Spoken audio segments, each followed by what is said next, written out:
Buenas noches, mi nombre es Mónica Castillo Reyes. Mi matrícula es 22029981. El reto es sobre la personalidad y su validación ante el registro civil. El módulo es Derecho de Personas y Familia de la Licenciatura de Derecho. Y mi asesor es el licenciado José Manuel Sánchez Estrada.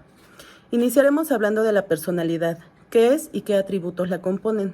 De acuerdo con Vaqueiros Rojas y Buenrostro Báez 2011, jurídicamente la personalidad se define como la aptitud para ser sujeto de derechos y obligaciones, ya que con ello se indica estar dotada la cualidad llamada personalidad jurídica. Esta personalidad la tienen dos figuras, que son las personas físicas y las personas morales, teniendo atributos o características que permiten diferenciarse entre ellas, que son el nombre, el estado civil, el domicilio y la capacidad. El atributo por excelencia es el nombre. Sin él sería una tarea ardua distinguir a una persona entre otras.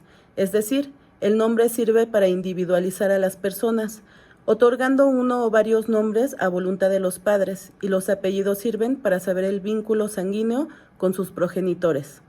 En el caso de las personas morales, el atributo del nombre aparece en lo que se denomina como razón social. El atributo del domicilio es el lugar donde habita una persona, donde tiene su negocio o donde reside por un mínimo de 6 meses.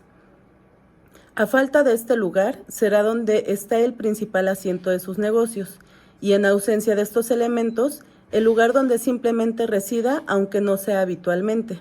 Existen varios tipos de domicilios, como es el domicilio por residencia, el domicilio fiscal, el domicilio de negocios, el domicilio registrado ante las autoridades y el domicilio procesal. El estado civil o político es la posición que ocupa una persona en relación con la familia, que es el estado civil, o en relación a la nación, que es el estado político. Con referencia al matrimonio puede ser soltero, casado, viudo, divorciado, y para efecto de la ley solo existen dos estados civiles, que es el casado y el soltero. Respecto a la familia, si es hijo, padre, tutor, abuelo, y con respecto a la nación, se refiere a si es nacional, extranjero, naturalizado, si es capaz, incapaz, o si es menor o mayor de edad. Este atributo solo va a aplicar para las personas físicas. La capacidad, cada individuo jurídicamente es susceptible de derechos y obligaciones. Para ello se van a clasificar estas capacidades en dos tipos. El primero es la capacidad de goce, que es la aptitud de tener los derechos y obligaciones, los cuales se adquieren cuando se nace y se termina cuando la persona fallece. Y la capacidad de ejercicio, que es la aptitud de usar estos derechos y obligaciones para celebrar actos jurídicos.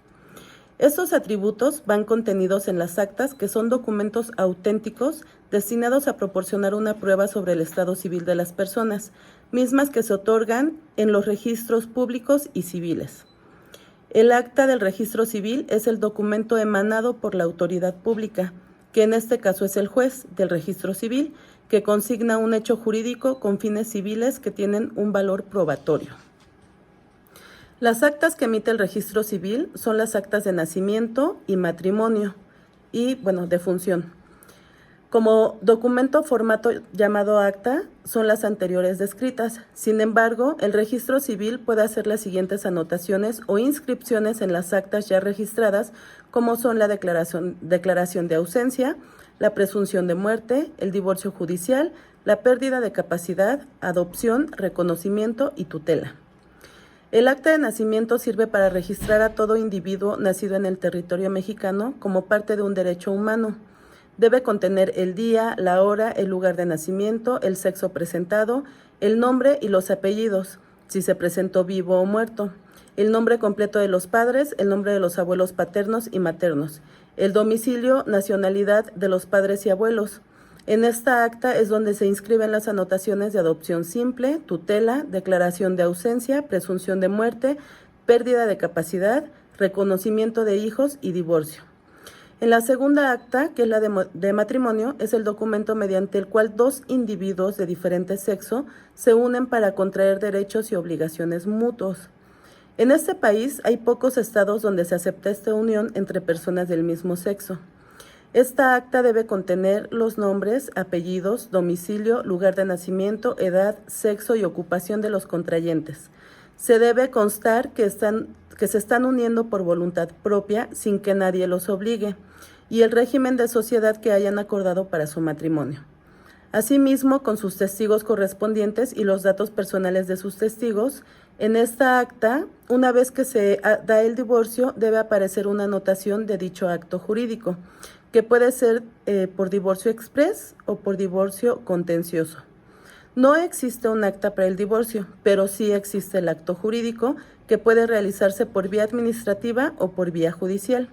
Dichas anotaciones en las actas de los divorciantes deben contener nombres, apellidos, edad, domicilio, nacionalidad, CURP y actos de ubicación de las actas de nacimiento y de matrimonio de los divorciantes, la parte resolutiva de la sentencia, la fecha y la autoridad que la emitió. Otra de las actas, la tercera acta, es el acta de defunción, que es el documento emitido que comprueba que la persona ya falleció y por ende finiquita su personalidad. Debe de contener los nombres, apellidos, lugar y fecha de nacimiento, la nacionalidad, el sexo, el estado civil, el domicilio, la CURP, y en caso de que fuera casado también deben aparecer los datos del cónyuge. Nombre de los padres del difunto, día, mes, año y hora de la muerte.